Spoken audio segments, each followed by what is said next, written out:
Hello, my name is Masha, and today I want to teach you how to make 0-knot or 3D alphas. This is definitely not a beginner tutorial. This is a pretty advanced technique that involves making alpha patterns, which in itself is a pretty advanced technique. If you're trying to learn how to make alpha patterns, you should probably watch my flat alpha bracelet video. That is a very in-depth explanation for beginners to alpha bracelets on how to make them. I'll leave that video linked in the card and in the description for you. Now, you might have seen normal patterns like this before, patterns that are missing some knots, that have 0 knots, which are basically knots that you have to skip and knots that you don't need to make. I have some tutorials for patterns like this, and you can also make shaped bracelets out of 0-knot normal patterns, for which I also have a tutorial. 0-knot alpha patterns work in a similar way to the shaped bracelet for normal patterns. So that's what we're here to talk about today. I'm going to be using this pattern as an example today, and as you can see, this is a 0-knot pattern. Starting at row 1, we are missing a lot of the knots that you would expect to see in a typical alpha bracelet. To make a 3D bracelet, you don't necessarily have to follow a 0-knot alpha pattern. In fact, this exact pattern also has a companion that is a full alpha pattern. You can transform a lot of full alpha patterns into 3D or 0-knot patterns by basically indicating to yourself which knots you want to do and which knots you want to omit. So for this full bracelet pattern, had I just drawn sort of the outline that I want my 3D bracelet to have, I would have then come up with the exact same 0-knot pattern that we're looking at. But let's get back to this pattern. Let's talk specifics. Despite the outward appearance, with the first several rows only having 3 knots being made, this pattern still uses all of its base strings. You can find the number of base strings in the dimensions. In this case, it's 11 because 11 is the base string, 67 is the number of rows, or you can literally just count them in the pattern. The base strings are the ones that are represented vertically. But if there are 11 base strings and we're only making 3 knots, where do all the other strings go? The technique that I'm about to explain is very similar to the triangle starts for alphas technique that I have previously explained in another video. I'll leave that video linked in the card and in the description, so you can also check that out if you want to. Like in the triangle ends for alphas video, we are going to bunch up all of the extra strings that we have into the outermost knots. So once again, looking at this pattern in particular, we've got 3 knots that we need to make. The knot in the center is just going to be made onto one string, one singular individual string. The knot on the left, however, has the base string that it's being made onto, represented in the pattern, and also 4 strings to the left of that, which makes 5 in total. So the first knot, the knot on the left, is going to be made onto 5 strings together. We have a similar story with the knot on the right. We've got 1 string that it's being made onto, and 4 other strings to the right of it. So in total, it makes 5 strings that this right knot is going to be made onto. So again, the first knot here is going to be made on 5 of the base strings on the left simultaneously. Then we're going to be making the knot in the center on 1 singular base string, followed by the third knot, which is the knot on the right, onto 5 base strings on the right. And we're going to continue doing that, weaving the string to the left, and then to the right, and then to the left, and then to the right, as we do with an alpha pattern, until we encounter a point where we need to widen our bracelet. Once more knots are being added to the row, we need to rethink how many base strings are going into each knot. Once again, the extra base strings are always going to be in the outermost knots, so the outermost left knot or the outermost right knot. All of the knots in the middle are going to be on singular base strings. So in my case here on row 15, I've got an extra knot on the left and an extra knot on the right. Let's count it together. For the left knot, we have 1 base string that the knot is being made onto, that is represented in the pattern, plus 3 strings to the left of that. In total, that makes 4 base strings that this first knot is going to be made onto simultaneously. Once we make that knot, the 3 knots after that are going to be made on singular individual base strings. And then the last knot, the knot on the right, is also going to be made onto 4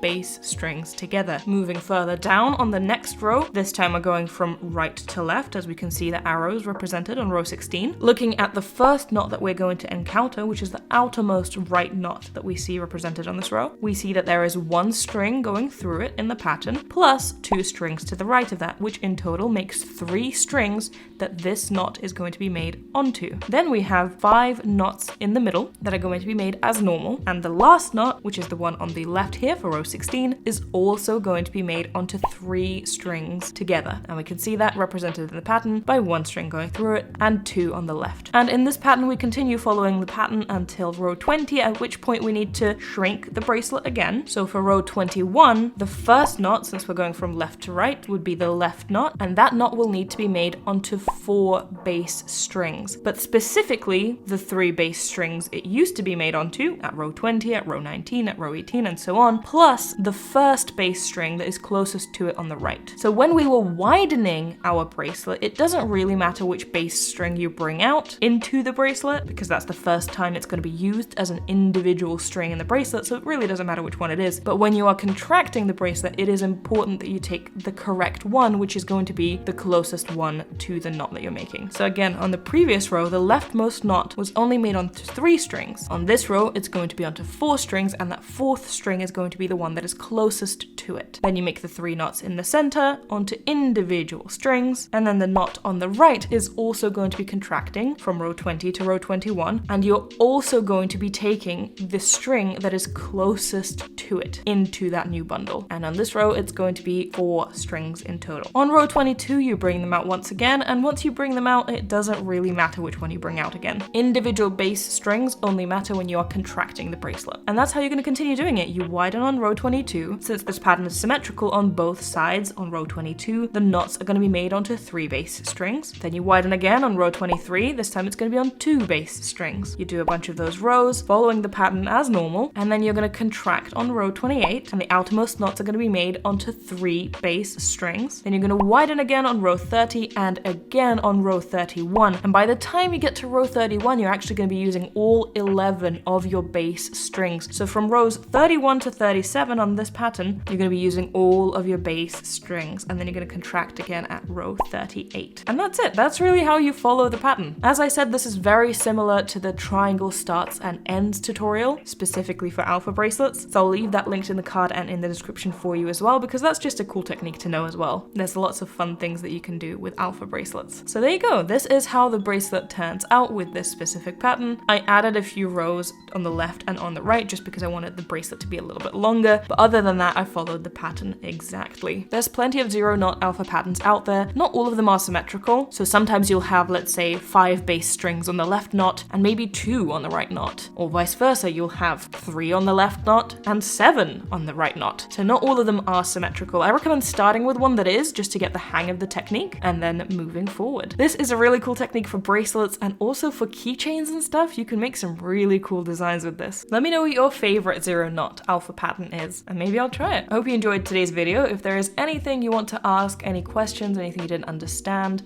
feel free to leave it in the comments. I'll try to answer as many as I can. My book, The Beginner's Guide to Friendship Bracelets, is also now out. It's a collection of photo tutorials for beginners that takes you to some pretty advanced stuff as well. It's available for purchase worldwide anywhere you typically buy books, and there is also a direct purchase link in the description. I also want to give a special shout out to my patrons. It is with their support that I'm able to create the videos that I do on this channel, so thank you so much for that. If you also want to become a patron and support the work that I do on this channel, the link to that is in the description. But in any case, I really hope you enjoyed today's video, and I will see you in my next one. Bye!